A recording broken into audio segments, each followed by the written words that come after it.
In the summer of 2003, Harlan County extended its municipal water line 17 miles east along Route 9, all the way out to the rural farmsteads that sat between Cedar Bluff and the old grain elevator at Mossback Crossing. It was the county's big project that year. The commissioners had voted it through in January. By April, the yellow backhoes were in the ditches. By July, the blue plastic pipe was in the ground. By August, nearly every farm along that stretch had a meter at the road and running water they didn't have to think about. Clean, pressurized, reliable. The county water district sent a letter to every property along the route. Connection fee, $420. Monthly service, $31. No pump to maintain. No drought to worry about. Just turn the tap and the water was there. 41 of the 42 farms along Route 9 connected. The one that didn't was a 160-acre spread at the end of a gravel lane called Calloway Road, because the Calloways had farmed it since 1947 and nobody had ever gotten around to changing the name on the county map. The woman who farmed it in 2003 was named Ruth Calloway. She was 44 years old, had taken over the farm after her father passed in 1999, and had been running it alone ever since. 60 head of cattle, a large kitchen garden, some hay ground, and a farmhouse that her grandfather had built from lumber he'd hauled himself with a team of mules.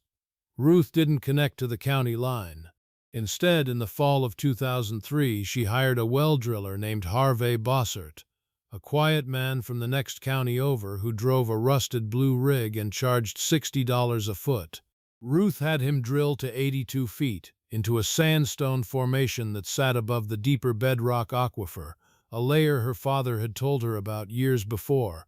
Her father had called it the old water, the water that came back every year. The well cost Ruth $4,920.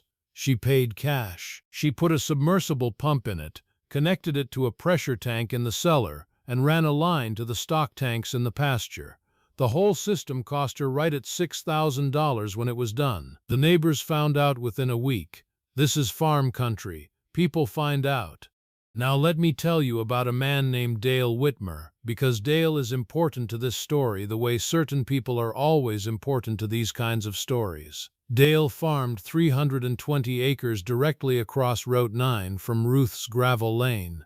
He was 2 years younger than Ruth, had a new pickup every 3 years, a John Deere dealership account that his wife said would outlast them both, and an opinion about everything that happened within 10 miles. Dale was one of the first to connect to the county line. He had the trench dug before the water district had even finished laying the main.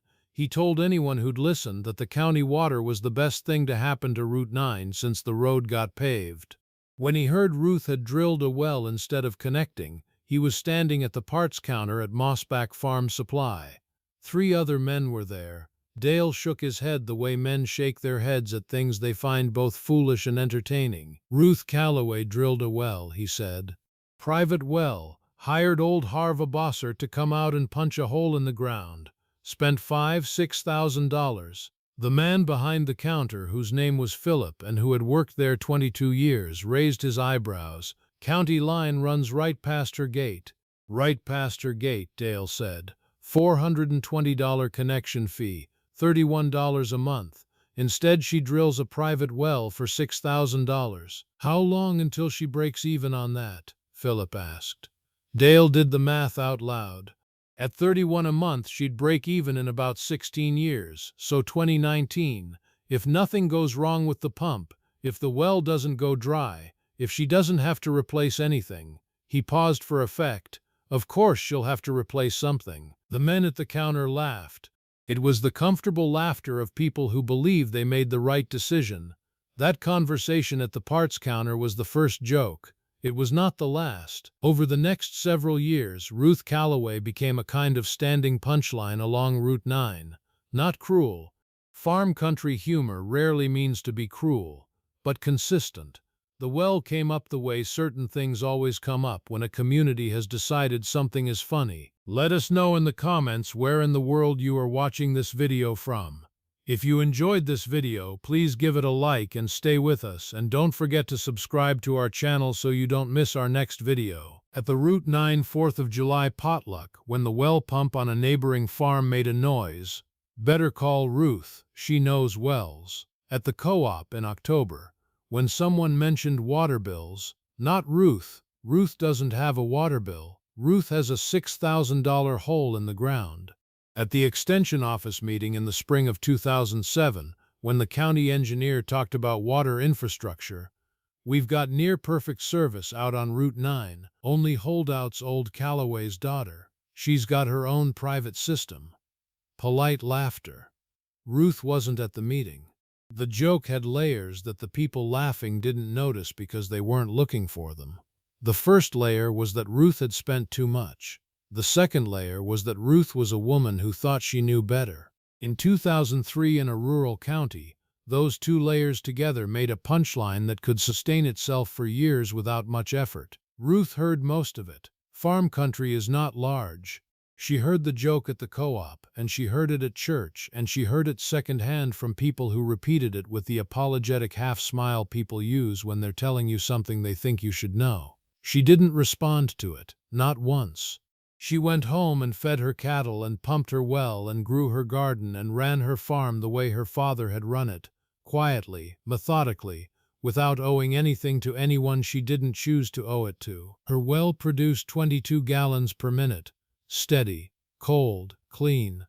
Now let me tell you about the county water line, because the line is the other half of this story, and it's important to understand what the line was before you understand what happened to it. The Harlan County Rural Water District No. 4, which served Route 9 and the surrounding area, was a good system when it was built. The pipe was quality. The pumping station at Cedar Bluff was well engineered. The pressure was reliable.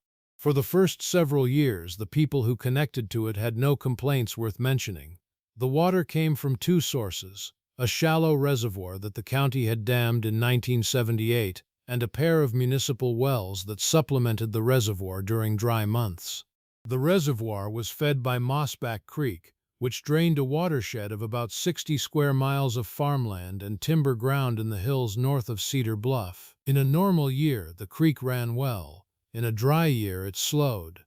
In a very dry year, it thinned to a line of disconnected pools.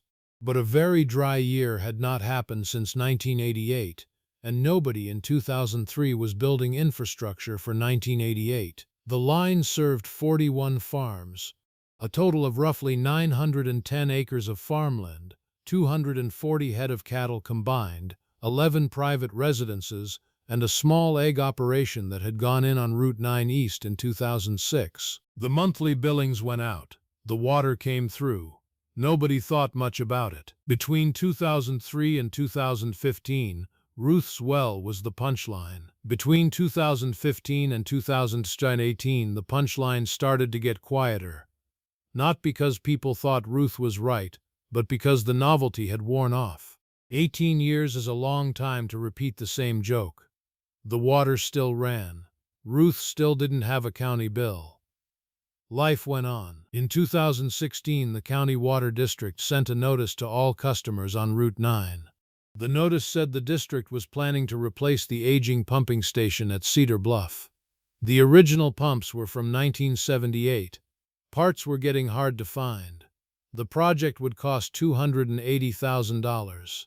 It would be funded by a rate increase of $11 per month per customer, effective January of the following year. Monthly bills went from $31 to $42. Ruth Calloway's monthly bill was still $0. Dale Whitmer, at the farm supply counter in the winter of 2016, mentioned this. Not as a joke exactly, more as a fact stated with a certain tone that meant it wasn't quite finished. Ruth Calloway's still on that private well, he said. Still? Philip said. Still. No county bill. No rate increase. She must be into profit by now on that well, Philip said. Probably been in profit since about 2013, Dale said. He didn't say it like it was funny anymore. He said it like a number he'd rather not have added up. Now let me tell you about the spring of 2021, because that's where this story stops being about water bills and starts being about water. The winter of 2020 into 2021 was the driest winter Harlan County had seen in recorded history. Not just low snow, low everything. October had given them 2 inches of rain. November gave them half an inch. December was cold and dry and stayed that way through February. By March, the creeks were running at levels that the county hydrologist, a quiet woman named Dr. Elaine Marsh, said she'd never seen before in her 21 years measuring water in that county. Mossback Creek, the primary feeder for the Cedar Bluff Reservoir, ran at 12% of its normal March flow. The reservoir dropped 4 feet in 60 days. The county water district didn't send a notice. Not in March, not in April. They sent one in May, when the reservoir was at 31% of capacity and the municipal backup wells were beginning to strain. The notice said customers should conserve water. It did not say the word shortage. It used the phrase temporary service considerations. Farmers read it and went back to work. In June, the heat came. The kind of heat that has a weight to it. The kind that makes cattle stand in whatever shade they can find and breathe in long, slow pulls. The kind that takes moisture out of the ground fast, faster than any rain was putting it back, because no rain was coming. June produced 3/4 of an inch in Harlan County. The 30-year average for June was 4.5. The reservoir dropped to 19%. On the 14th of June, a Monday morning, the pressure dropped on the Route 9 water main, not to nothing, but enough that farmers noticed. The cattle tanks that usually filled in 2 hours were taking 4. The garden hoses that usually had good pressure were running thin. People called the water district. The water district said they were managing the situation and that pressure would normalize. It didn't normalize. By the 3rd week of June, 14 of the 41 farms on Route 9 had water pressure so low they couldn't fill stock tanks at a useful rate. By the 4th week, 22 farms were affected. The 2 backup municipal wells at the pumping station were working at full capacity. The reservoir was at 11%. Mossback Creek had stopped flowing. There were pools left in the creek bed, standing still in the heat, but the flow, the movement that feeds a reservoir, had stopped. On the 29th of June, the water district sent an emergency notice. Due to drought conditions and reservoir depletion beyond projected parameters, Rural Water District No. 4 is implementing emergency service restrictions effective immediately. Agricultural irrigation use is suspended. Residential use is limited to essential household needs only. Livestock watering must be arranged through alternative sources. The district apologizes for the inconvenience and is working to restore full service as conditions allow. 41 farms on Route 9 had just been told that the water they'd connected to in 2003 and paid for every month for 18 years, and laughed at Ruth Calloway for not connecting to, that water was not available for their cattle. 900 head of cattle combined across those farms needed water every day. In June heat, a cow drinks 30 to 40 gallons per day. 900 head needed somewhere between 27,000 and 36,000 gallons per day. The stock ponds on most farms were dry or nearly dry. The creek was dry. The county main was on emergency restriction. The cattle needed water. There was one operational private water source on the entire 17-mile stretch of Route 9. Ruth Calloway's well had been running since November of 2003. The sandstone formation Harvey Bossert had drilled into sat above the deep aquifer but was fed by a different mechanism entirely. Rainwater that fell on the high ground north of the farm filtered through the soil and into the sandstone over a period of weeks and months. It didn't depend on Mossback Creek. It didn't depend on the Cedar Bluff Reservoir. It didn't depend on the pumping station or the blue plastic pipe in the county ditch. It depended on rain that fell on ground, and the sandstone held what it was given. Ruth's well still had 22 gallons per minute. The first truck came on a Thursday afternoon. It belonged to a man named Gary Antle who farmed 120 acres 3 miles east on Route 9. Gary had 90 head of mixed cattle and 2 dry stock ponds and a county water bill he'd been paying since August of 2003. He pulled into Ruth's lane in a flatbed with a 700-gallon tank.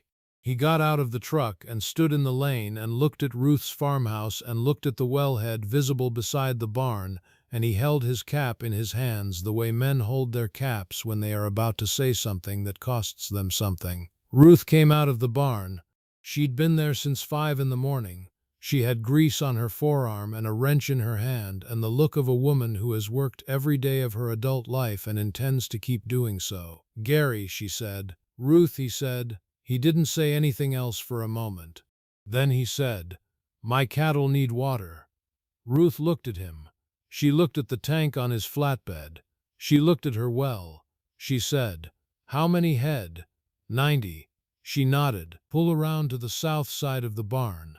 I've got a fill connection on the pressure tank. It'll take a while at standard flow, but it'll fill your tank."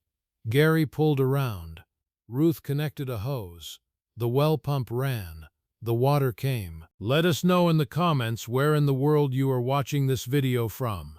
If you enjoyed this video, please give it a like and stay with us, and don't forget to subscribe to our channel so you don't miss our next video. It took 40 minutes to fill Gary's 700-gallon tank. He said nothing while it filled. Ruth went back into the barn and kept working. When the tank was full, she came out and disconnected the hose, and Gary put the cap back on the tank. He reached into his shirt pocket and pulled out folded bills. Ruth shook her head before he'd unfolded them. "Put that away," she said. "Ruth, put it away, Gary." He put it away.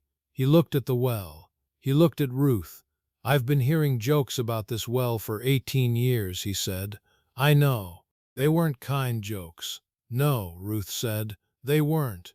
I'm sorry for the ones I laughed at." Ruth looked at him steadily. She had a way of looking at people that her father had also had. Not hard, just clear.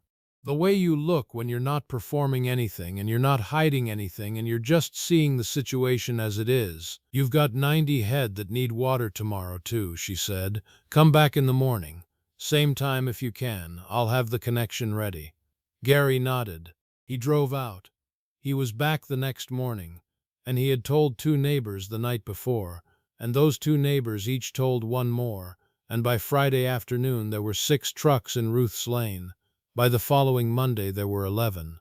Ruth Calloway was watering cattle for 11 farms by the 2nd week of July. The logistics of this are worth understanding because they tell you something about Ruth's character that the jokes never captured. She couldn't fill 11 farm tanks one at a time at the south side connection without running the well down. The sandstone formation recharged, but it recharged at its own pace. 22 gallons per minute of sustainable yield meant that if she pulled more than that continuously, she'd be drawing down the static level in the well, and a drawn-down well in a drought is a well you don't want to push. Ruth knew this because her father had told her. Ruth knew this because she'd read every piece of literature on well management that Harvey Bossert had given her in 2003. Ruth knew this because she had been tending this well for 18 years, and she understood it the way you understand something you've paid attention to for a long time. She put the farms on a schedule. Mornings from 5 to 9, 3 farms. Midday from 10 to 2, 4 farms. Late afternoon from 3 to 6, 4 farms. She staggered the fill times so the well had recovery periods between loads. She asked each farmer to bring the largest tank they had so they could maximize each fill trip and minimize the total number of pump hours. She posted the schedule on a clipboard nailed to the barn door. No phone calls needed. You knew your time. You showed up. 11 farms, roughly 480 head of cattle, watered through the month of July from a well that had been the subject of a running joke since the summer of George W. Bush's first term. The Water District sent another notice in mid-July saying they were trucking supplemental water from a regional reservoir 60 miles away, and that service would be partially restored to essential residential needs by month's end. Agricultural livestock use remained suspended. July passed. The heat stayed. The creek stayed dry. Now let me tell you about Dale Whitmer, because Dale's truck eventually came down Ruth's lane too. It came on a Wednesday morning in the 3rd week of July. He had a 1,000-gallon tank on his flatbed, the biggest tank on Route 9. He had 110 head of cattle. He had an Ogallala credit line at the John Deere dealer and a 3-year-old pickup and a water bill he'd been paying to Harlan County Rural Water District Number 4 since August of 2003. He pulled in and parked and got out. Ruth was at the clipboard on the barn door. She looked at the schedule, she looked at Dale. Dale was in the 10 o'clock midday block. She'd put him there because she'd known he'd come eventually, and the midday block was the one she'd been managing most carefully in terms of well recovery time. He looked at the schedule. He saw his name wasn't on it. Ruth said, "There's a space at 10 o'clock. Midday block. Can you do 10? He looked at her. He said, "How did you know I was coming?" "I have 160 acres, Ruth said. "You have 320. I've been watching your pasture. Your cattle have been standing at the dry tanks since last week." Dale looked at his boots. He was not a man who looked at his boots. He was a man who looked at other men directly and said what he thought. He'd been doing that his whole life. It had served him well most of the time and cost him something on a few occasions, and he knew the difference. He just didn't always choose the right one in the moment. This was a moment he recognized. "That joke about the well," he said. "I started it. You probably know that." Ruth didn't say anything. "I was at Philip's counter at the farm supply, first week of September 2003. You'd just told somebody you weren't connecting to the county line, and I said something about 16 years to break even, and everybody laughed." "I know," Ruth said. "Philip told me that same week." Dale looked up. He expected something in her face. Some held thing. Some careful arrangement that meant she was controlling something she'd been carrying for 18 years. He didn't find it. She looked the same as she always did, clear. "I'm sorry," he said. "I mean it." Ruth nodded. 10 o'clock. Bring the big tank. She turned and went back to the barn. Dale came at 10. Ruth connected the hose. The well ran. His 1,000-gallon tank took 45 minutes to fill. He stood by the truck and watched the water come and didn't say much. Ruth worked nearby. At one point she walked past with a bucket. He said, "Your father told you about this formation?" Ruth stopped. She said, "He told me about it the summer I was 12. We were walking the north fence line and he stopped at a spot where the grass stayed green 2 weeks after everything else went brown. He said the old water was close there, said his father had known about it. Said someday if I ever had to choose between what's easy and what lasts, to remember that spot." Dale thought about that. He said, "The county line was easy." Ruth said, "The county line was fine. For 18 years it was fine. Fine is good until it isn't." She kept walking. He came back the next day, and the day after. He came every day on the 10 o'clock block for 6 weeks. Until the September rains finally came and filled the reservoir and the county restored service in October. He never repeated the well joke again, not at the farm supply counter, not at the co-op, not at the 4th of July potluck. When it came up, because it came up. Farm country has a long memory for stories that turn. Dale went quiet and moved on, which is its own kind of acknowledgement. Now let me tell you what happened after, because the after is where the real story is. In October, when the county water was restored, the district held a public meeting at the Harlan County Fairgrounds. The county engineer explained what had happened. The reservoir had dropped to 4% of capacity before the supplemental trucking started. The 2 backup wells had pumped continuously for 61 days and had begun to show the first signs of casing wear that would require attention. The drought had exceeded all projections from the original 2003 system design.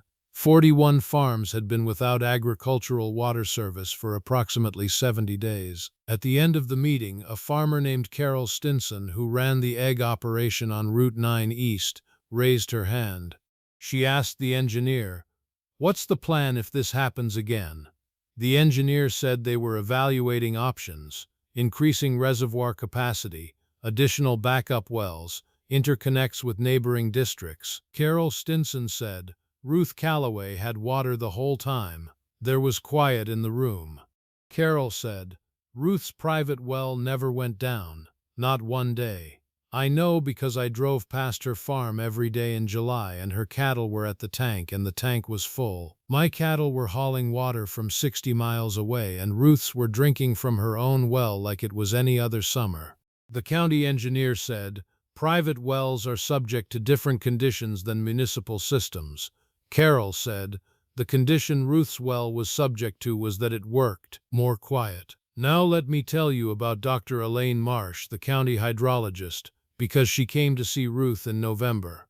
She called first, which Ruth appreciated. She came on a Tuesday morning, drove a state vehicle, wore boots that had seen actual field work, and shook Ruth's hand the way people shake hands when they mean it. Dr. Marsh asked to see the well. Ruth showed her the wellhead, the casing, the pressure tank in the cellar, showed her the logbook she'd kept since 2003, a spiral notebook with every service date, every pump reading, every water test result. 21 notebooks in a box in the cellar, one for each year. Dr. Marsh read through several of them.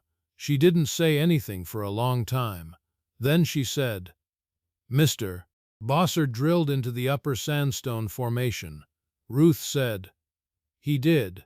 My father called it the old water. Harv called it the secondary aquifer. The State Geological Survey calls it something else. I just call it the well." Dr. Marsh said, "The formation you're tapping recharges annually from local precipitation. It's not connected to the reservoir watershed.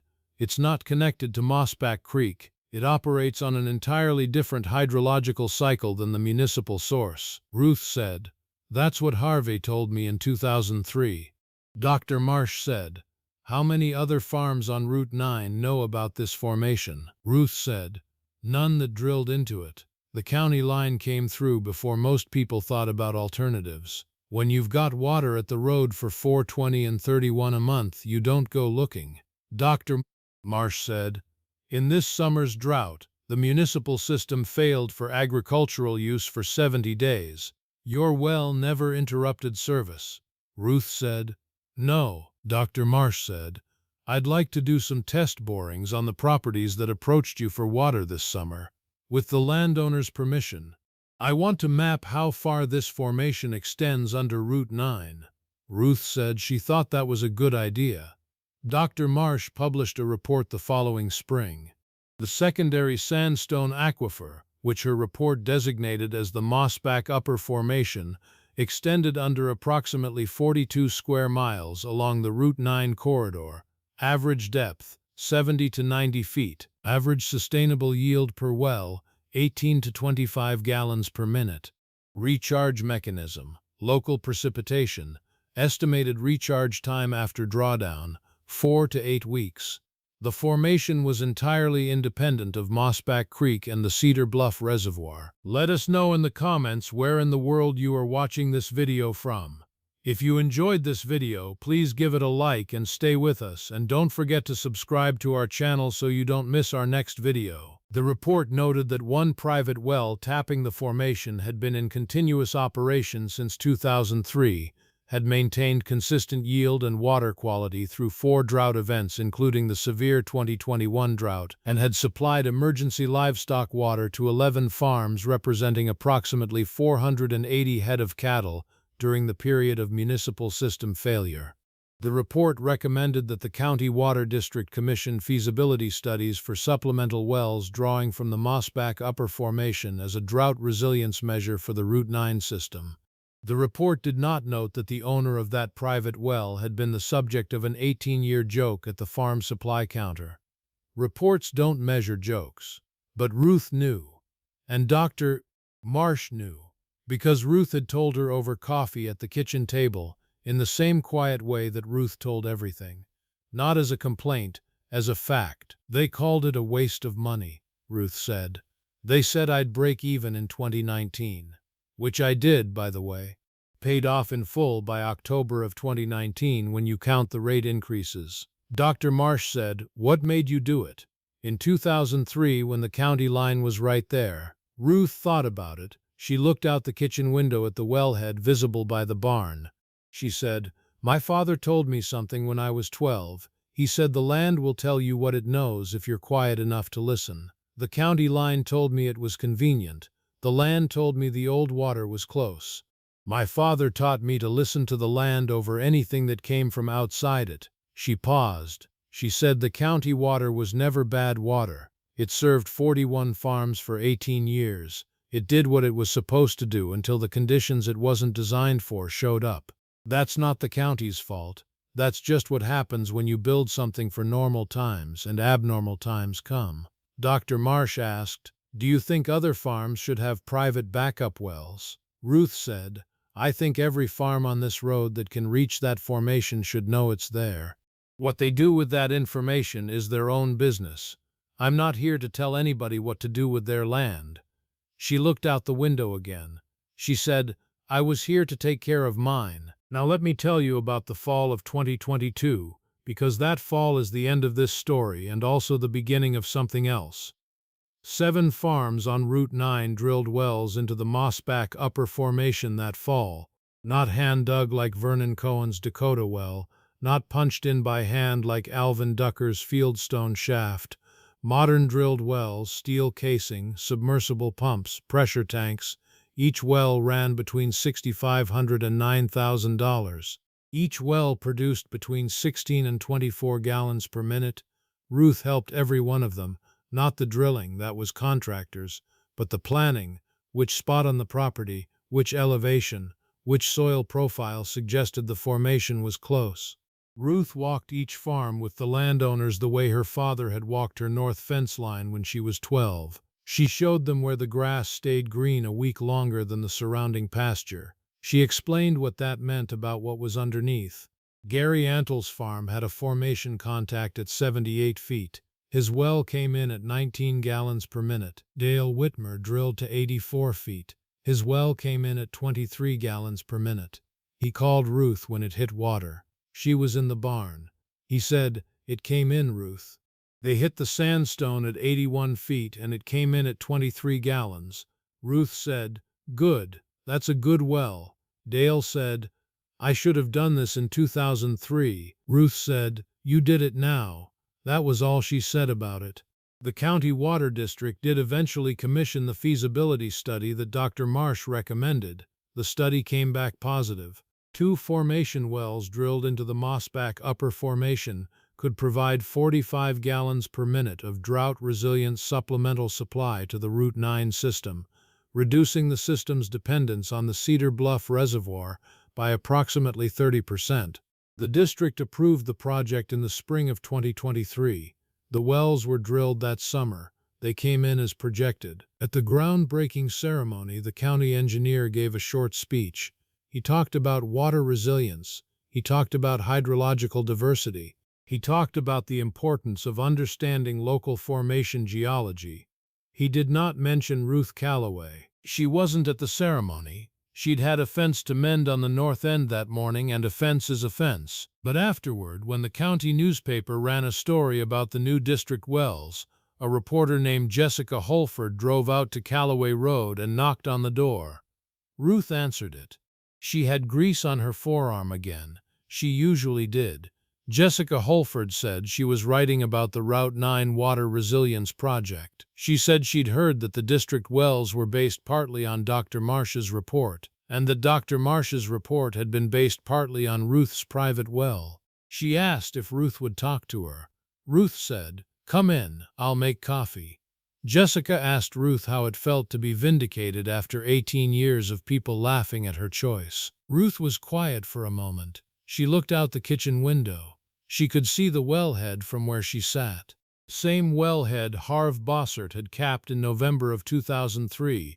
Same casing, same formation below it, 22 gallons per minute. She said, "I never thought of it as waiting to be vindicated. I thought of it as farming my land the way my father taught me to farm it. You don't farm for what other people say about you. You farm for the land and for what grows on it, and for the water underneath it that makes the whole thing possible." Jessica asked, "Do you feel like the county should have known about this formation? Should there have been better information available to farmers in 2003? Ruth said, "Maybe. There's a lot the county might have done differently. There's a lot any of us might have done differently. What I know is that my father knew about the old water, and he told me, and I remembered. And when the time came to choose, I chose what he taught me. That's not special. That's just listening." Jessica asked, What would you tell a farmer who's deciding between county water and a private well right now? Ruth thought about it for a while. She said, I'd tell them what my father told me. Go walk your land on the driest day of a dry summer. Find the spot where the grass is still green when everything else has gone brown. Stand there. Be quiet. The land is showing you something. Whether you listen is up to you. She picked up her coffee cup. She said, the county water is fine. Until it isn't. The old water is always there. You just have to know how to find it. Ruth Calloway is still farming. She's 65 now. The well is 21 years old. Harv Bossert is gone, died in 2018, but Ruth found his service notes in a file box in his widow's garage, and she has every record of every specification of her well, going back to the day it was drilled. The well has never been deepened. The casing has never been replaced. The pump has been replaced once, in 2017, a straightforward job that cost her $800 and an afternoon. Her monthly water bill is still zero.